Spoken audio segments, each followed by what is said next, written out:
Shalom, apa kabar? Semoga kita semua selalu dalam kasih dan penyertaan Tuhan. Sesuai dengan tema kita ini, saya mau mengulas sebenarnya ini pengalaman pribadi saja sih. Bukan saya membicarakan topik yang lain, maksudnya pengalaman pribadi saya. Semoga pengalaman pribadi ini bisa menjadi suatu hikmat, pengertian, ataupun menginspirasi Bapak Ibu, saudara-saudari sekalian dalam kita menghadapi sakit penyakit maupun kelemahan tubuh. Baik, sebelum saya menyampaikan paparan tentang pengalaman hidup saya mengalami sakit penyakit, mari kita berdoa dulu, minta penyertaan Tuhan. Ya Bapa, ya Tuhan Yesus, kami minta penyertaan-Mu Tuhan. Pada saat ini hamba-Mu hendak menyampaikan pengalaman pribadi hamba-Mu dalam mengalami sakit penyakit. Biarlah semua ini untuk mempermuliakan nama Tuhan dan membukakan mata hati dan pikiran para penonton yang menyaksikannya, agar mereka pun dapat menerima hikmat Tuhan dari pengalaman hidup saya. Terima kasih Tuhan Yesus, berbicaralah untuk kami semua. Amin. Baik Bapak Ibu, sebelumnya saya tunjukin aja ya. Kita di Matius 8 ayat 8 sampai 13, tapi saya baca singkat aja deh yang di Matius ini.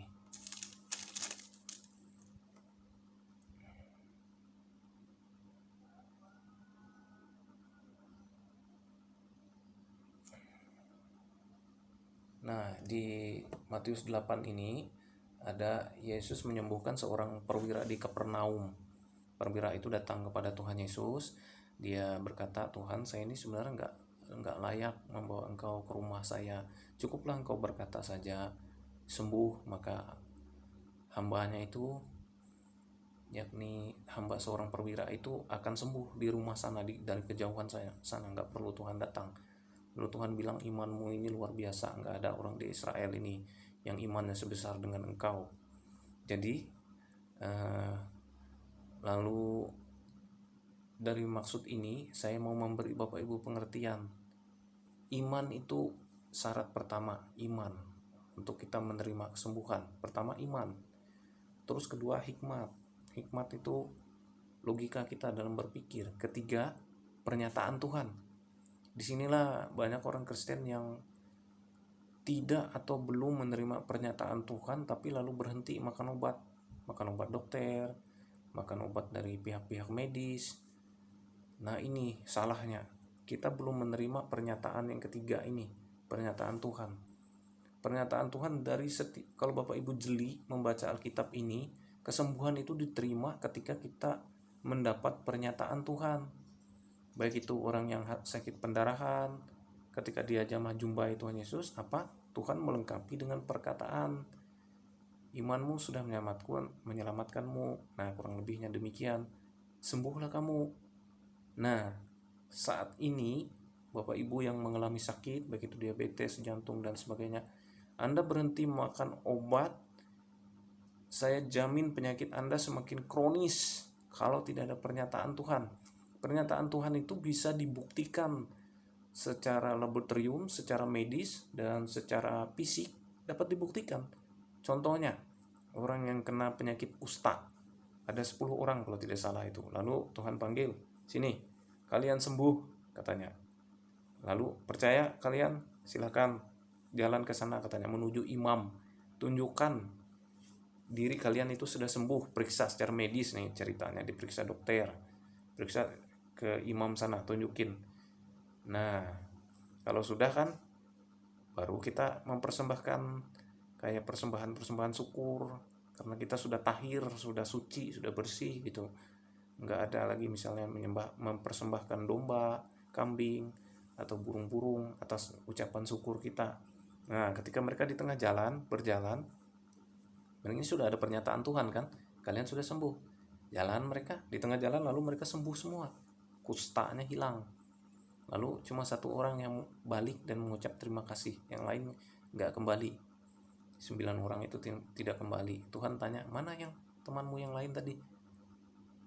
Tidak ada. kita orang Kristen juga harus ingat terima kasih, ucapan terima kasih kepada Tuhan. Jadi saya jujur Bapak Ibu, selama pengalaman hidup saya, banyak saya perhatikan orang-orang Kristen yang berkata iman, iman, katanya saya dengan iman bahwa saya sembuh, saya nggak perlu makan obat, padahal penyakitnya itu sudah kronis, penyakitnya itu sudah parah.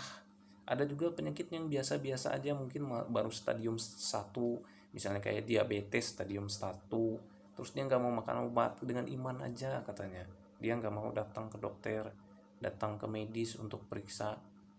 Kadang-kadang saya kasihan dengan orang-orang seperti ini.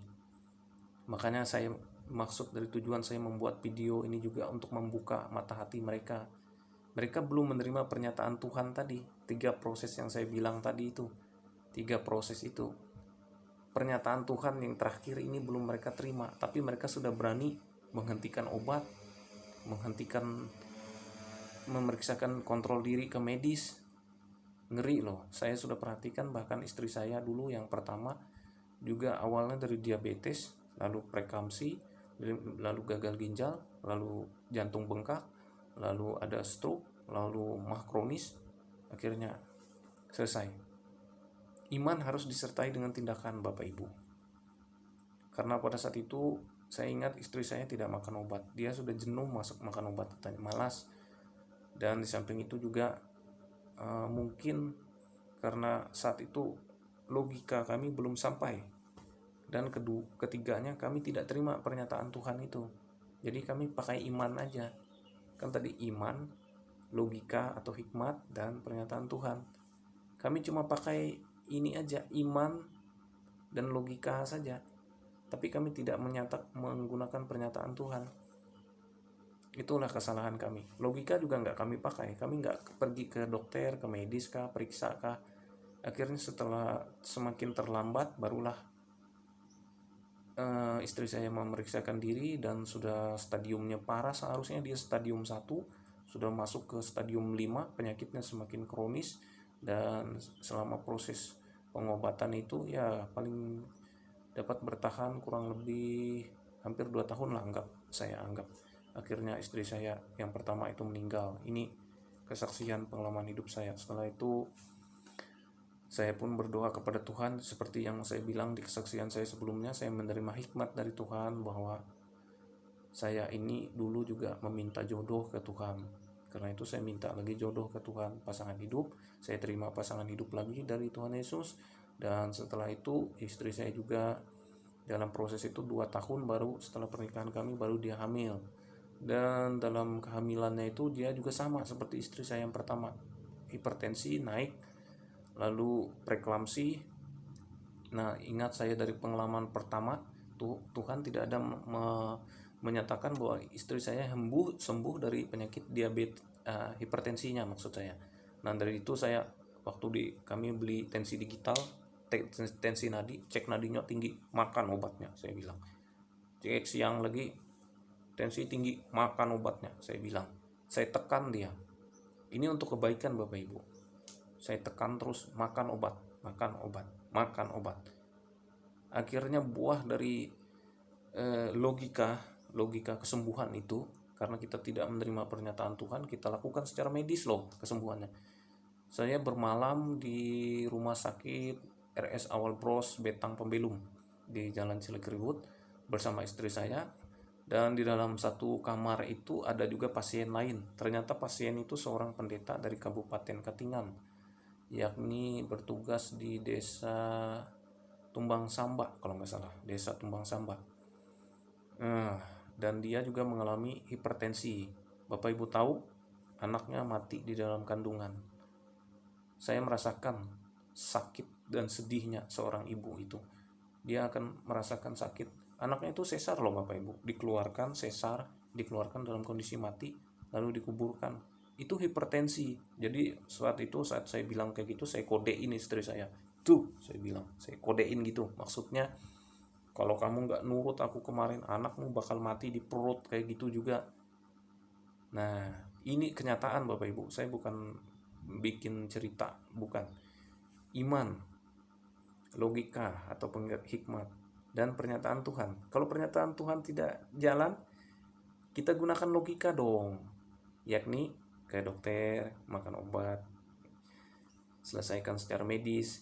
Nah, seorang hamba Tuhan ini, saya berkata sebenarnya ya Bapak Ibu, bukan saya merekayasa, bukan saya mencuri kemuliaan Tuhan juga, tapi ini saya mau membantu Bapak Ibu yang persepsinya masih salah tentang iman saat sakit itu, lalu berhenti makan obat. Itu salah Bapak Ibu, saya melihatnya.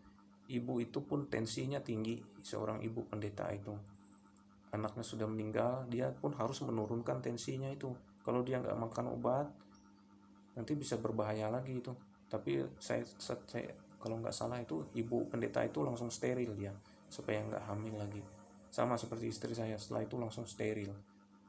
Ini hikmat yang saya bagikan. Saya mau tunjukin bukti lain. Bisa baca di Matius 14 ayat 28 sampai 29. Siapa sih kita manusia normal yang nggak punya ilmu magic atau apa-apa, misalnya disuruh jalan di atas air. Siapa sih yang bisa berjalan di atas air kalau kita sebagai manusia normal yang cuman jalan biasa gini tanpa bantuan alat atau media, kita jalan di atas air? Siapa sih yang bisa jalan selain Petrus? Petrus bisa berjalan di atas air, Bapak Ibu tahu. Dia bilang sama Tuhan, kalau engkau memang Tuhan, suruh saya jalan di atas air. Apa Tuhan bilang? Datanglah kemari. Ada pernyataan Tuhan. Yang ketiga, ada pernyataan Tuhan. Jadi Tuhan bilang, datanglah kemari. Akhirnya Petrus berjalan di atas air. Nah, selama ini kita ada nggak menerima pernyataan Tuhan kalau kita sembuh? Lalu kalau kita sembuh, buktiin dong. Kayak kalau memang kita menerima pernyataan Tuhan, misalnya bisa lewat mimpi, atau Tuhan datang langsung menemui kita, ada nggak? Lalu misalnya kalau ada, saya lewat mimpi, kata Tuhan saya sembuh, buktiin. Ke laboratorium sekarang, pergi, cek laboratorium, cek darahnya, kreatininnya ada nggak, ureumnya ada nggak, diabetesnya ada nggak, glukosanya, terus kandungan bakteri dan virusnya masih ada nggak atau hilang, terus kandungan-kandungan yang lainnya yang jahat-jahat di tubuh ini ada nggak, atau benar-benar nol. Kesembuhan yang datang dari Tuhan pasti bisa dibuktikan secara medis, seperti orang yang sakit kusta, seperti orang yang pendarahan, dia kan harus datang ke imam untuk mentahirkan dirinya, untuk diperiksa benar-benar tahir, tidak ada lagi pendarahan. Nah, Yesus sendiri pun sebagai anak Tuhan disuruh meloncat dari atas bait Allah oleh siapa? Setan. Saat dia dicobain untuk berpuasa, Tuhan gak mau meloncat, gak mau. Dia padahal dia sendiri kan Tuhan. Nah, jadi kita jangan mencobai Tuhan. Tuhan tidak ada kasih pernyataan ke kita bahwa kita sembuh dari penyakit kita yang parah misalnya. Jangan mencobai Tuhan. Logikanya kayak gini saja, saya kasih kayak Bapak Ibu lagi ya logikanya. Sudah malam ya, ini malam. Kita berdoa sekarang. Tuhan, lindungi kami, sekitar kami aman, terlindungi, dijauhkan dari pencurian dan kejahatan. Terima kasih Tuhan Yesus, amin. Nah, ini iman saya, katanya. Jadi pintu Bapak Ibu cuma tutup, jendela cuma tutup gitu, atau malahan dibuka sama sekali, atau tutup aja deh istilahnya. Tapi nggak dikunci.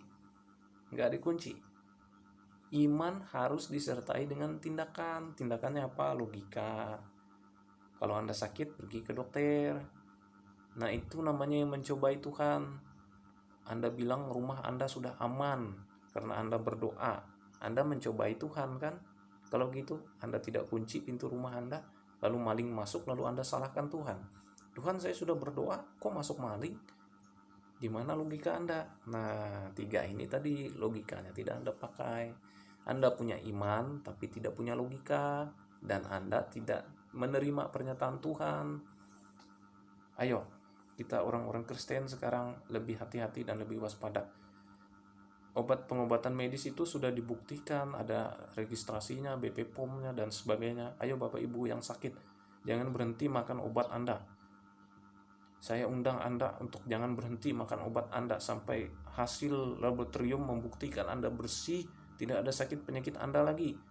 Kalau kayak hipertensi itu butuh waktu lama makan obat itu, bisa setahun atau 2 tahun. Sabarlah Bapak Ibu dalam penderitaan Anda. Jangan kalau kayak istri saya dulu malah pakai obat-obat tradisional, obat medisnya diberhentiin, akhirnya tambah parah dia. Hati-hati juga dalam pengobatan Bapak Ibu. Kadang-kadang Kita itu mau ambil jalan pintas, pergi ke dukun, itu salah. Tapi sekarang ada juga dukun yang semakin pintar, mereka nggak menyebut dirinya dukun lagi, orang pintar sebutannya, atau indigo. Jadi kita kan terjebak, ada orang yang bisa nyembuhin tuh di sana, bilang, ayo kita datang ke sana. Padahal itu sesat. Dia menggunakan magic, dia bersahabat dengan jin, dia bersahabat dengan setan. Dia kasih kita air minum untuk diminum, itu sudah dibaca-bacain semua. Kami juga pernah jatuh seperti itu Bapak Ibu, 5 kali ke dukun, salah jalan. Makanya saya bisa menganalisa semuanya. Bahkan ada orang Kristen yang ngaku-ngaku dari Tuhan Yesus, dia bisa nyembuhin orang lain, terus dikasih air, kami disuruh minum. Akhirnya saya buktiin pas saya datang ke pasien pertama datang, dia bisa lihat orang di jauh sana, kurang lebih 150 km di kabupaten lain jauhnya. Lihat dari sini, oh rumah Anda di sebelah sini tanahnya di orang, terus di sini enggak, di sini aman. Salah jalan kami. Ini orang-orang Kristen yang ngaku katanya dia dari Kristen, punya talenta, punya karunia, tapi dia bersahabat dengan jin, dengan setan. Kami salah jalan juga, jujur Bapak Ibu. Dari inilah saya bagikan hikmat saya, hati-hati, kami bertobat, kami menyesal untuk perbuatan kami. Kalau kami mati di dalam Tuhan aja. Ya gitu aja, akhirnya sakit mati, biarlah kami mati di tangan dokter aja. Jangan di tangan dukun, jangan di tangan siapa nih, indigo, jangan di tangan orang yang bisa nyembuhin katanya, orang pintar. Jangan Bapak Ibu mati di tangan orang pintar. Lebih baik Anda mati di tangan dokter saja, dokter dan perawat, dan iman Anda kepada Tuhan Yesus.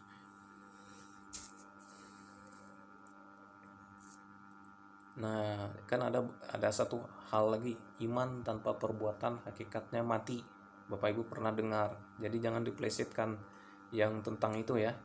Iman tanpa perbuatan hakikatnya mati. Yang Anda maksudkan iman, lalu saya tidak makan obat. Itu buktinya iman saya dengan perbuatan. Kata itu kan banyak orang-orang Kristen kayak gitu. Itu salah. Iman kayak gitu salah. Iman tanpa perbuatan hakikatnya mati adalah Anda punya iman, perbuatan Anda datang ke dokter, datang ke medis, periksa, lalu sembuhin dengan obat-obatnya sebelum Anda menerima pernyataan Tuhan ini. Jarang ada orang menerima pernyataan Tuhan. Seperti kasus Naaman, seorang panglima perang itu. Orang-orang di Israel ini, anak-anak Tuhan nggak ada yang disembuhin, malah dari suku lain, musuhnya Israel. Panglima perang Naaman yang disembuhkan langsung. Itu ada kasusnya tuh di Perjanjian Lama. Bapak Ibu bisa carikan kata kuncinya Naaman aja. Lalu dia mandi di Sungai Yordan, dia disembuhkan. Orang-orang Israel nggak ada yang disembuhkan pada saat itu. Keajaiban hanya terjadi di luar Israel. Mereka percaya kepada Tuhannya orang Israel saat itu. Nah, demikian Bapak Ibu yang dapat saya sampaikan. Semoga mendatangkan kebaikan untuk kita semua. Dan untuk bapak-bapak, ibu-ibu yang sudah tua, yang sudah kakek, sudah nenek, tentu ada banyak penyakit penyerta seperti diabetes, hipertensi, dan penyakit-penyakit lainnya. Kontrollah ke dokter Bapak Ibu. Mintalah obat dan mintalah saran dokter. Saya sarankan itu yang terbaik Bapak Ibu. Saya kasih logika begini lagi Bapak Ibu. Makan obat pun Bapak Ibu akan mati. Tidak makan obat, saya jamin 1 minggu atau 1 bulan Bapak Ibu sudah mati. Nah, ya kan? Makan obat, mati. Tidak makan obat, lebih cepat mati lagi. 1 minggu atau 1 bulan. Apalagi kalau penyakit Anda sudah kronis, tidak makan obat 1 minggu, jamin mati deh. Atau 1 bulan, atau 2 bulan, jamin mati. Kalau penyakit Anda sudah kronis sekali. Jadi, obat itu sifatnya hanya menahan Anda hanya beberapa tahun. Tapi kalau Anda tidak makan obat, tunggu waktu saja. 1 minggu, 1 bulan. Semoga dapat memberi pengertian bagi kita semua. Obatilah diri Anda. Terima kasih. Tuhan Yesus memberkati kita semua. Shalom.